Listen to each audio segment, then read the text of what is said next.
title of my talk today is Spirituality and Activism in a Time of Crisis. Ruth and I, as you mentioned, we had a very long conversation, and of course I know Judge Cannon pretty well.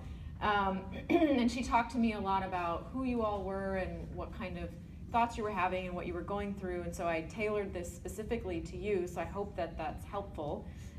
So before we start, one of the things that she told me was that you really are very interactive, you enjoy talking and participating, which is excellent because I'm the same way. So we are going to start, simply because I don't know you, to go around the room briefly and say your name for me, for my benefit, and say one, we do this thing in our sisterhood group called the pit and the peak.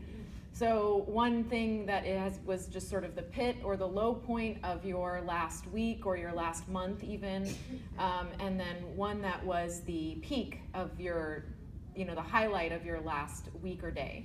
So I'll start, as Ruth said, my name is Ambereen Shaffie, and as she said, I'm an environmental lawyer based here in DC, Maryland, and Virginia, and I do a lot of interfaith work. So for me, the peak was being able to march with the Sisterhood of Salaam, Shalom, so my members were Muslim and Jewish women working in interfaith dialogue and activism here in the area. That was the peak for me, was to really share that moment with them. And I guess the pit of it would be hearing how many people have internalized a sense of despair from the upcoming election, and that's something that I'm going to be talking about in my talk. I'm going to be talking about spiritual tools and practical tools for dealing with that. So that's my long-winded introduction. Should we start maybe at the back of the room with just say your name and a pit and the peak of your day? So what I want to start out with is doing something that I call an opening circle. So it's, again, harnessing the type of energy that we want to bring intentionally into the next hour. And sort of understanding that, if you look at the room, it's a very interesting phenomenon about Trump, right? And one of the best things I heard was when I was in a religious gathering. Since this talk is about spirituality, I'm going to bring in a lot of this. So I am Muslim, and we have a regular gathering where we come together and we read the Quran and we talk about its meaning. And so people were sharing their reflections on this passage that we had read, and one of my friends said, there's a reason why he puts his name on everything, right? On the buildings and sort of hearing it all the time, and there's a reason why he's feeding the media frenzy all the time, like stoking that fire, because it drills that name and it drills that rhetoric into your head. And we're going to talk about the psychological effect that this has on your brain. And one of the things he said is that, look, it fills the room, it fills your thoughts, and it makes it feel as if the life is and the air is being sucked out of the room. So one of the things I want to start with in this opening circle is I want everyone to, I'm sorry, that's my alarm to let me know that I need to move forward. So I want everyone to close your eyes and make sure that your feet, if you can, sit comfortably with your feet flat on the floor. And your back, make sure your back is evenly supported and that your arms are not uncomfortable, that your shoulders are dropped, and that you can feel the even weight and distribution of your legs and feet on the floor and the chair and feeling the surfaces supporting you. So close your eyes. We're going to do some breathing exercises. And as you breathe in, really slowly, I want you to picture drawing this air from the very bottom of your belly. So breathe in, and as you exhale, I want you to picture this room as being filled with God. Instead of the rhetoric that you're hearing, instead of the, exhaling out every word and every association that you have with the current administration and the troubles that you're seeing today, that the room is actually filled with God. So you just exhaled all of that. So when you inhale again this time from the bottom of your belly, I want you to think of drawing the air now from this room that is filled with God. So you breathe in and fill your lungs to the absolute capacity that you possibly can. And then as you exhale, remember that you're letting go, release with force. Everything else that you thought the room was filled with, everything else that your mind was filled with on Friday, every other piece of negative energy that had come your way every negative press release, every tweet, every horrible comment on Facebook.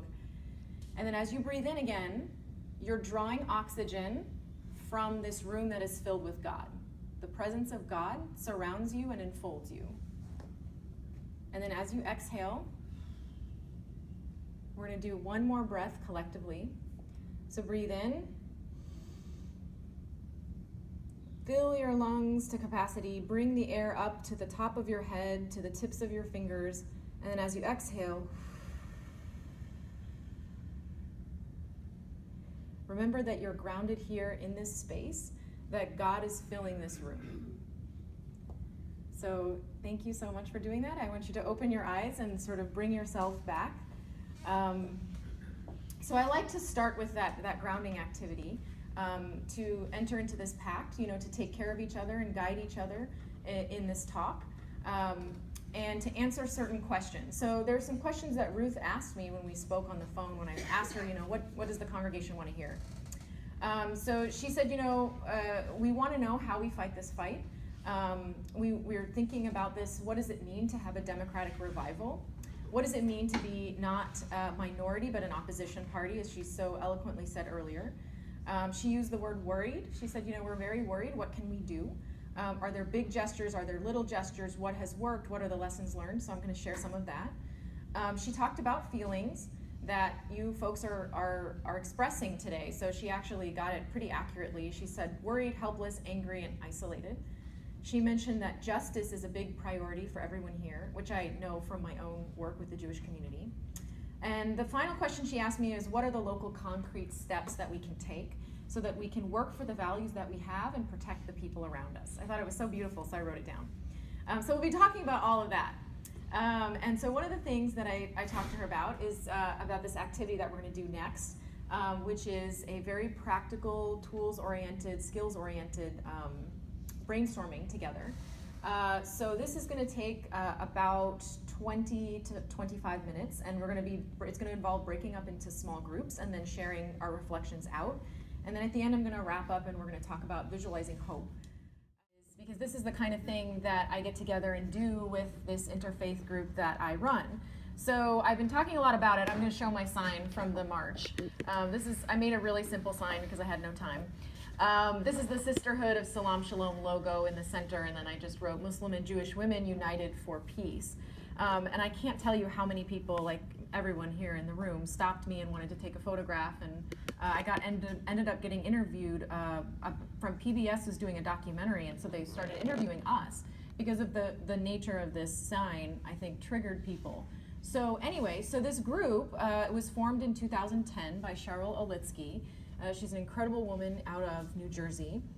She's married to a rabbi and her children are rabbis. She herself is not one, but she is very grounded in her spirituality.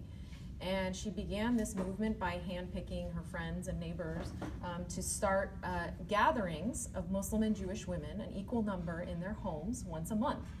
And so, and recruiting people, she walked up to me, introduced herself at a conference, and then I suddenly became the co-leader of the DC chapter and founded the first one, and we've now been going for a year and a half. And we meet once a month, and we rotate amongst each other's houses, and we have dinner together. We usually just chip in $10 and potluck, cater so that it's easier for people. And we do activities like this one.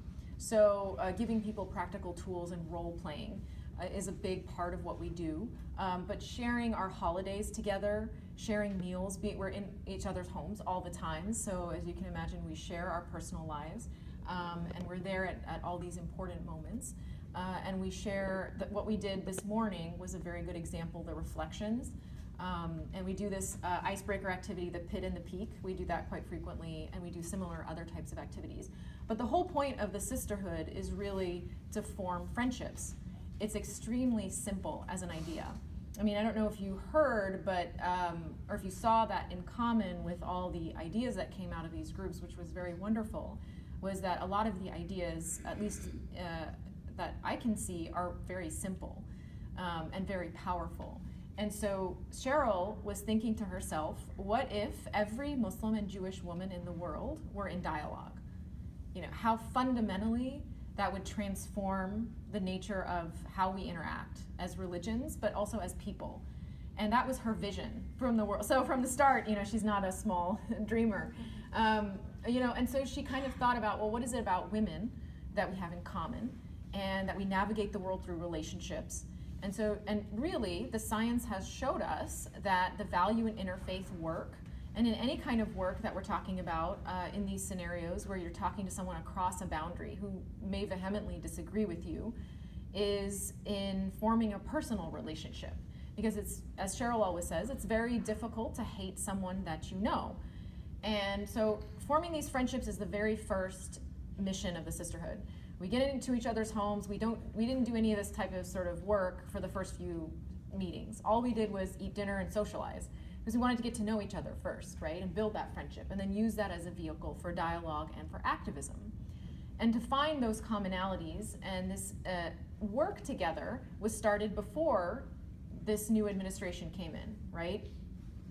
So one of the things that I noticed that changed after the administration, after the election cycle started, was a narrative about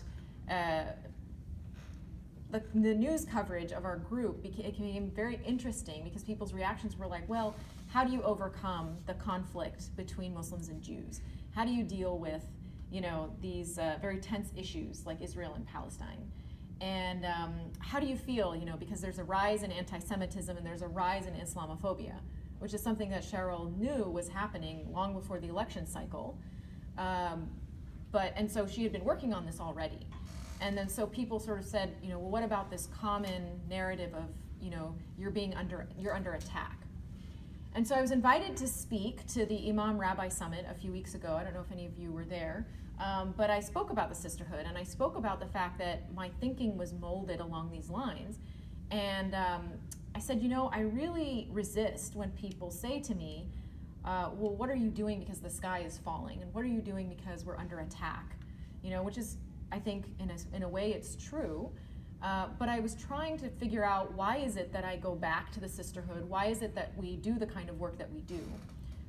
Because we all feel very drained and I think very depressed. And so the answer that I came up with, which actually Dan Spiro of JIDS, someone mentioned JIDS to me earlier, and I came up with together, is that because we have relationships, and because those relationships are founded upon a common heritage of dignity, not victimhood, and not conflict. So the narrative that we're coming together in a time of crisis and a struggle and conflict, while it may be circumstantially true, is actually not true of how humans connect and how we build something together. So that's what I started to realize, is that we had this great article about the Sisterhood the week after our conference.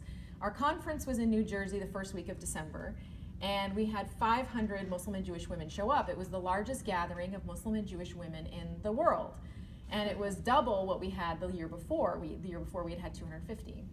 And so the New York Times came to interview us, and we got a front page above the fold a couple days after, which was great, right? And a lot of the article was about how, despite conflicts that raged between Muslims and Jews, they were able to come together. So the entire article was framed in terms of conflict. And I was very disappointed. I was very upset. I wanted to attack the reporter. I'm going to be honest about that. I wanted to write her an angry letter, and I wanted to tweet at her and do all kinds of things. And I realized, I think I just need to stand in one place and tell the truth. The truth is that we didn't form this group because we had so many conflicts and we needed to figure out how to solve a problem. We formed this group because what sustains us is a common heritage of spirituality rooted in this idea that we are dignified before God. And that sort of idea, the second idea that I talked about in that summit was that both Judaism and Islam has a tradition of recognizing how to love someone else, right? And so in Islam, we talk about loving someone for the sake of God. And I was reading some about Jewish history and Judaism, and I was seeing similar themes from that. So what does it mean to love someone for the sake of God? For not seeking anything in return, but because you recognize that they have dignity before God, and that they share this in common with you, this miracle of creation, right? Which is very similar to what we shared out this morning for those of you who were present when we talked about the connection to the environment. And so I realized that, the more I kept talking about this, the more people kept responding to it. So even when I was invited to give a talk about conflict and crisis, I sort of reroute, and I take that opportunity to take the stage nonetheless, and tell people that at one time there will be less conflict, or there will be less of a crisis, right? Would you continue to do this work? Would I continue to meet with the Sisterhood? And the answer is yes, because our foundation is one of cooperation and positive ideas that we identify affirmatively. So that brings me to my next point, which is that one of the ways we've been talking a lot about how we're all affected by the rhetoric that is coming out of this new administration, and this phenomenon of feeling disconnected from reality and what the effect is of the rhetoric and the lies. So I was reading this very interesting article. My mother's a psychiatrist. She's been practicing for 35 years.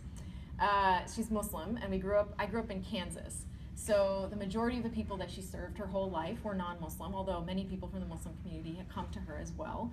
And so she's been in sort of as an immigrant. She immigrated from Pakistan. She has these two different worlds to draw upon. So I interviewed her in preparation for this talk, so I'm going to give her credit for a lot of the ideas that we came up with collaboratively. But I wanted to talk about the psychological warfare that I feel like is being waged on people like us. And so this article that I read, and I talked about it with my mother, is the Donald Trump's lies versus your brain. So this was a really, really wonderful article, and I have a copy of it here for those of you who want to see it. So the article discusses psychologically what happens when you hear a lie. The very first step is your brain has to first think of that lie as truth in order to understand it. Understand what the claim is that's being made. And the second step, which you cannot do concurrently with the first, it happens to follow that, is whether or not that statement is can you confirm it through a mental certification process or reject it. But the first step is your mind thinks of it as true, which is a very interesting thing. And so that's what causes, I think, this sense of angst. I think someone used the word, I was infuriated. How can he get away with this? Because there's a sense that, immediately when it hits you, it has an effect. The second thing is, when the lies are coming in a constant stream, like they are right now, it becomes harder for your brain to assimilate what's happening because it can't go through a two-step process as quickly. So it becomes overloaded. And it's a phenomenon called cognitive load. So my mother was telling me, with this amygdala, this part of your brain that reacts emotionally to what's happening, when something is firing at it, it starts to work and it starts to react to things, and it gives you that fight or flight response. When something is coming at it constantly, it literally starts to blow out like a tire, because you don't have time to recover before the next thing hits you. And so you have a sense of sensory overload all the time. And I think multiple people said that they wanted to refuse to watch the inauguration, which I did too. I don't have cable, but I didn't stream it. And I randomly checked Twitter for something else that I needed to know about the Women's March. And then, unfortunately, I ended up ingesting a lot of the stuff from the election. But this is what I mean, is this phenomenon is constantly hitting your brain. So you're constantly stimulated and engaged with that rhetoric. And what it does is it distorts your reality. So we're going to talk about that in a minute. So the third thing that he does is he repeats lies over and over and over and over again. And I think we see this on Facebook too. The problem with repeating a lie is that your brain is more likely to believe it's true, even if you go through the two-step process. So the sheer repetition of a statement of any kind, whether it's, if I say the sky is blue, and Jonathan says, Ambereen said the sky is blue, but it's actually black. The one thing that you're going to remember is the fact that he repeated that Ambereen said the sky is blue. Unfortunately, even if you're refuting it, if you take that language of the lie and you incorporate it into your resistance, it ends up becoming cemented in someone's mind. And I think everyone here has been mentioning again the role of the media and how they amplified his platform and his rhetoric. So repeating it, even in a negative light, it hammered it into people's minds. So they thought of him when they went to the voting booths. I mean, this literally happened. People voting against their own interests. So it's very difficult. It's very difficult to refute a lie. It's very tricky. And so what I'm talking about here is sort of how do we build mental and psychological resilience to this kind of rhetoric. So I came up with a list of solutions. And one of the effects of the lies is that it distorts your reality, right? It creates a situation where you believe that your world is shrunk to this point where everything is going to change in this instant. And everything you love and you hold sacred and you hold dear, whether it's public education or climate change like it is for me, that it's going to change and be wiped out in an instant, that it's going to be burned to the ground. That is the effect. That is the reality that he wants you to believe. Somebody said the word isolation, and how the march, everyone echoed that the march made you feel globally connected. That someone said the spirit of the march was enveloping the crowd, right? That phenomenon, that you were able to disrupt that process in your brain for one full day. You were able to see that you were not alone, right? But that his lies are telling you all the time that you're alone and that people are against you. And so this problem, also there's a constant narrative of victimhood and victimization, which I think, I think that as, the Jewish community, that you understand this very well. And the Muslim community is starting to grapple with it as well. So a lot of the advocacy groups that work on behalf of the Muslim community, their narrative has now become, the sky is falling, we will help you. Okay. We will help you, we will take care of it, we will solve your problem. And the problem with that narrative is, again, it's reinforcing the message that I am weak, that I'm a victim. And while you can be a victim of something, that doesn't mean that you are victimized and a victim in nature of your identity. So again, this is how I think this process makes us feel disempowered. And if you listen to everybody talk about the pit and the peak, one of the tremendous things about it is that they were so far apart. That there was such a tremendous high and such a tremendous low, and that there were certain feelings that were sticking with you and certain things that may not stick with you. So when I came up with this list of what can be done to sort of bring it to a close, I tried to think about this phenomenon, this constant barrage of things that are hitting you, and the fact that you may have extreme lows every single week, whether it's dealing with something that you hear about locally, or whether it's the national news that for us is actually local news as well.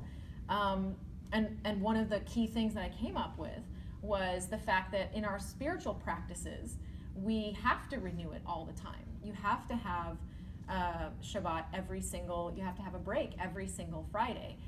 For Muslims, we have to stop 5 times a day to pray. We have to have a month of fasting. So there are regular times that are devoted to re-engaging our spirituality.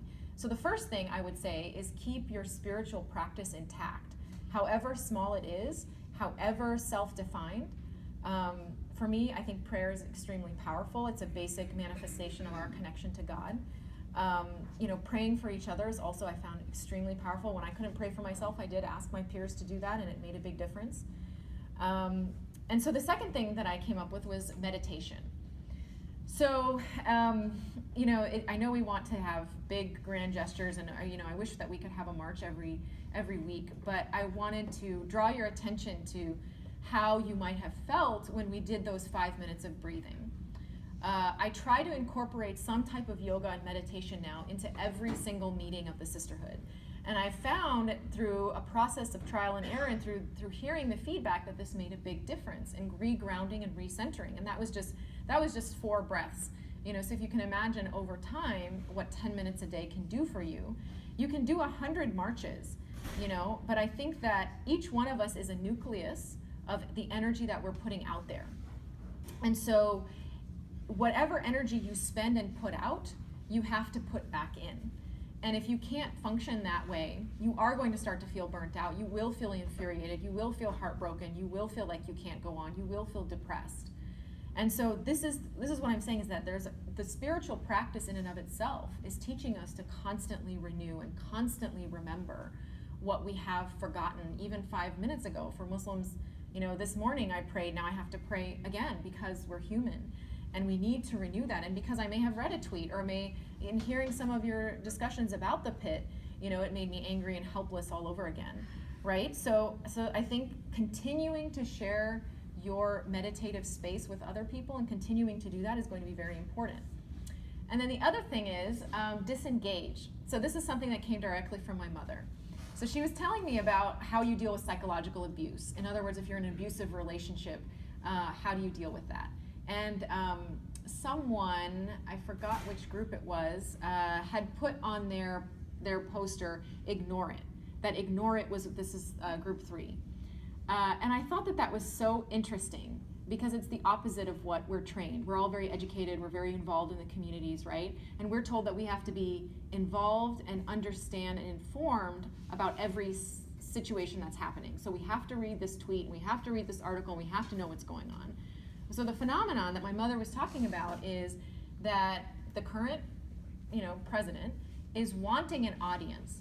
So he fires a tweet, right? Because he wants you to be glued to the screen for the 24-hour news cycle that follows that tweet right after. So it's like these hungry dogs, and it's a feeding frenzy, and people are sort of jumping on this one tweet, right? And again, when going back to sort of what happens when that hits your brain, if you understand that process, he doesn't care what kind of audience he has, right? If you ignore it or you disengage from that, it takes away his power. It takes away his power. Because what you're doing now is you're not talking about what you're against, but you're going to be reframing everything in terms of what you stand for affirmatively. I think some people said what they stood for. Some people said public education.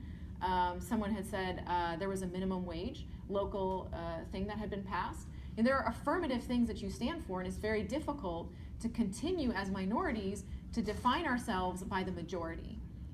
And this is exactly what Ruth is talking about when she says, we are not a minority, we're an opposition party. I don't think anybody can argue that we're a minority if you look at the streets, the picture of the streets yesterday, especially in comparison to the pictures of the inauguration. So that brings me to my next point, which is taking a sabbatical from social media. I know someone in this room, someone over here had been talking, because you had specifically a social media oriented problem. And you said, well, I'm not really a fan of social media.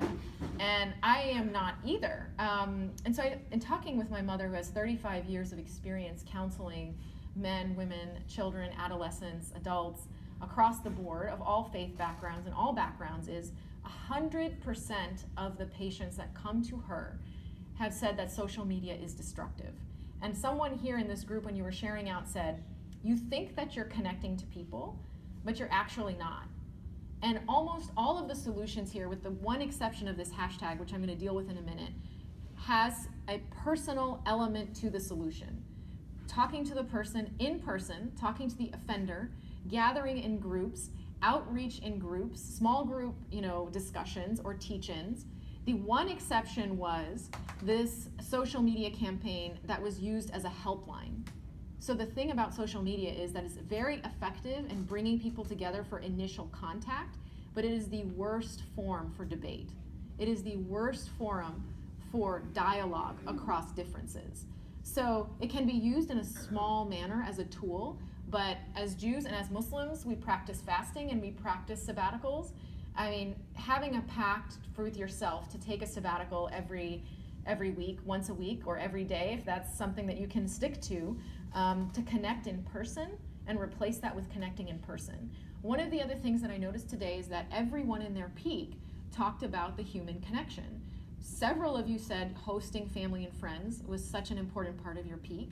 Several of you said connecting with people that you hadn't seen in years was a huge part of it. And reconnecting with old friends or daughters or your own children in various different ways, whether that's play or otherwise. But that human connection is very much a part of the psychological restoration process. So one of the things that my mother suggested, which I'm going to steal from her now, is taking walks together.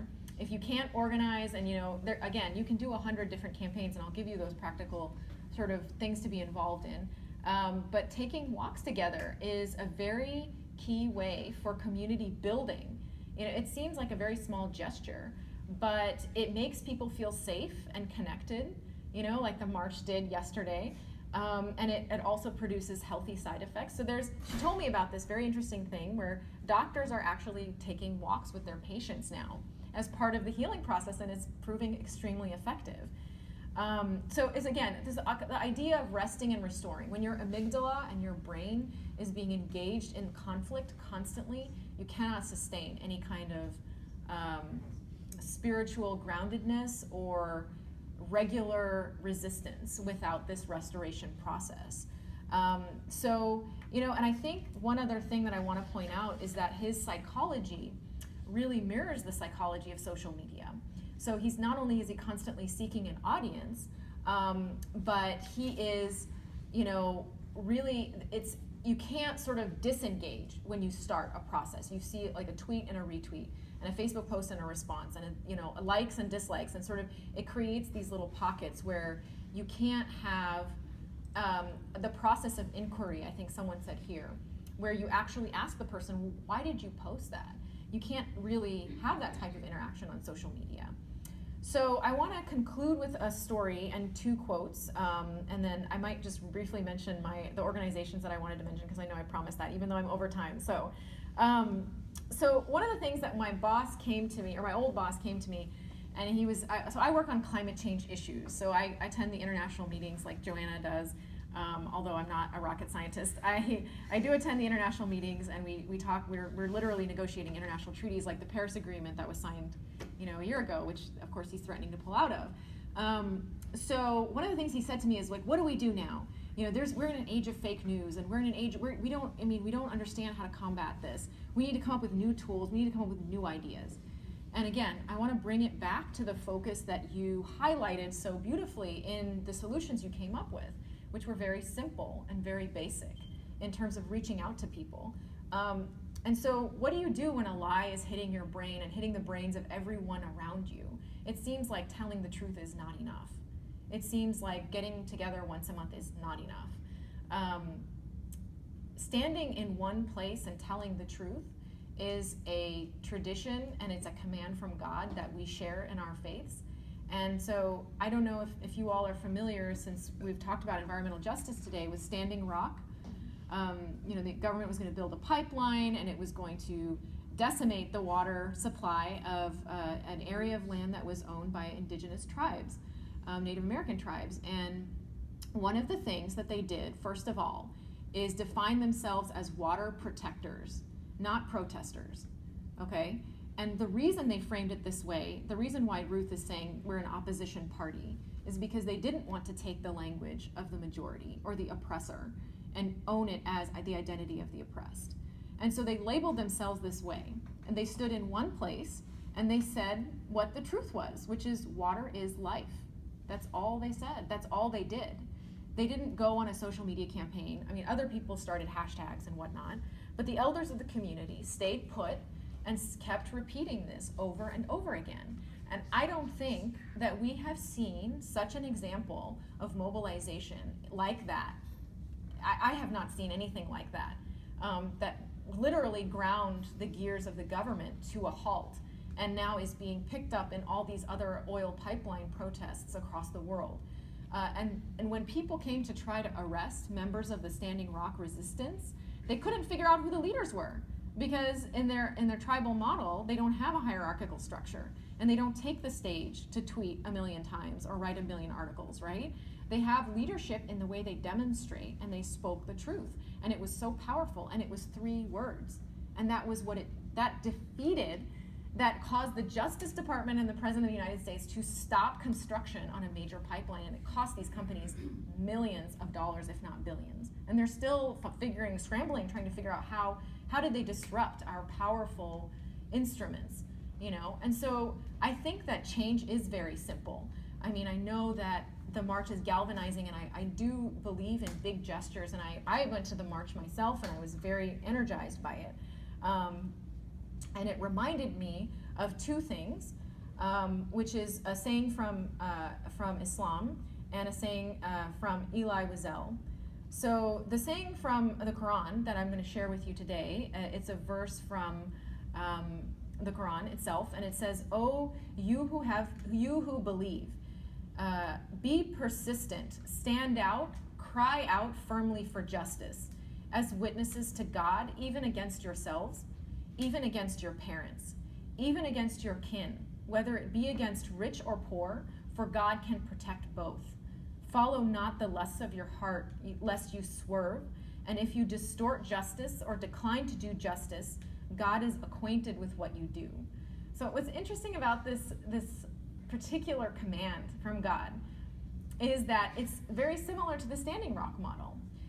Is crying out for justice, is telling the truth very simply, even if it's against your own, even if it's against your own country, even if it's against a loved one who posts something on Facebook, that cuts you to the core. And so the other quote that I want to share from Eli Wiesel, who I'm sure that you are all very familiar with, is he says, "The opposite of love is not hate, it is indifference.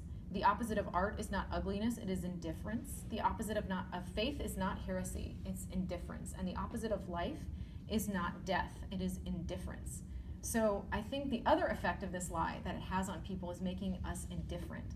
And creating empathy and community building is really a part of these interpersonal connections, and the reason why you take a sabbatical, and the reason why you break for Shabbat, and the reason why Muslims have to stop everything they're doing, regardless of who the president is, to fill the room with God, like we did this morning, and thank you for doing that with me, and to fill the room with positive signs and markers of what the reasons why we do this work. It's not just to recognize that there might be a temporary or shifting crisis around us, but to recognize that we have power in telling the truth and in forming resistance in the various ways that we do. So the last thing I will mention is, Ruth had asked me to speak about local campaigns that we can be involved in, ways in which we can help. So I made a list of a bunch of organizations in the area, and I made copies. I made 15 copies of this list, but I have an electronic copy and my business cards here if anybody wants me to email this. So I'll pass this around, and it's a list of Muslim organizations like Green Muslims. It's a list of interfaith groups like the Sisterhood of Salaam, Shalom, that you can either form your own group if you're female, or you can support by donating. One of the most, they're really looking. We had 3,500 requests to start new chapters after our conference in December, and we have no idea how to absorb that growth. But some people need to find different ways of engaging on those days where you feel like you cannot do anything. There are many campaigns that need support. So one of the most effective things that someone said to me after the election was to start a 4-year pledge. So pledge to underwrite, pick one organization, one cause, and so that you don't get burnt out, and pledge to underwrite and support that organization for the next 4 years, so that you support them during the most critical time when they are the weakest. So that's when I thought about that, that's why I made this list with that in mind, about these are the folks who are the most marginalized. And other than the Sisterhood, I'll mention one other organization, and that is Karama. Karama means dignity in Arabic, and it is a Muslim organization. It is an organization of Muslim women lawyers. So it was founded by Aziza Al-Hibri. She is a woman of Lebanese descent, but she has been a professor and teacher at Richmond Law School for I don't know how many years. She's professor emeritus now. She founded this organization to work on behalf of human rights and civil rights, not only locally, but in the world at large. And so over the last few years, they have a campaign for civil rights. They have a campaign for, they work on behalf of victims of abuse, not only in the Muslim community, although many of their clients are Muslim. And their work is really incredible, and it is groundbreaking. And they are the oldest Muslim civil rights organization in the United States. So that and the Sisterhood of Salaam Shalom, I wanted to mention those two. And they run regular teach-ins, regular discussions, regular in-person meetings, as does the Sisterhood. I invite all of you to come. We host guests there all the time. I do events at Karama all the time. They also have a law and leadership program which people can participate in. So there are many things that one can be involved in, but I wanted to frame my talk in this broader sense, and I hope that's okay with Ruth, because I feel like it's important to know how to maximize the benefit from this group and from this gathering and from all of our activities. So thank you very much for taking the time to listen to me, and please let me know if you have questions. I have cards here, and I'll stick around as long as you need me. So thank you so much.